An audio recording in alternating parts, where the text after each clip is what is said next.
Assalomu alaykum aziz muxlislar, hurmatli yurtdoshlar.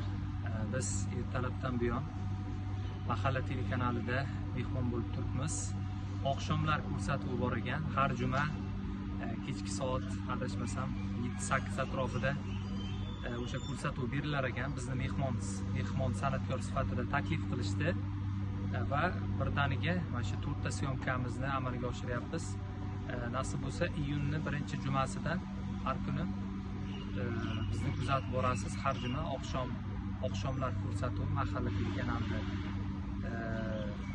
biz chiqamiz. Nasib bo'lsa yangi qo'shiqlar bilan bizani kuzatishda davom etinglar.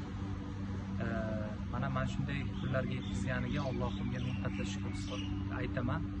Sababi davlat telekanallari men orzuim edi, xususiy telekanallarga pul bilan chiqsangiz bo'ladi, lekin davlat telekanallariga pul bilan chiqishning imkoniyati yo'q. Sababi ular o'ziga ma'qul kelgan san'atkorni chaqiradi. Shuning uchun bizani kuzatishda davom etinglar. E'tiborlaringiz uchun kattakon rahmat. Sog' bo'ling.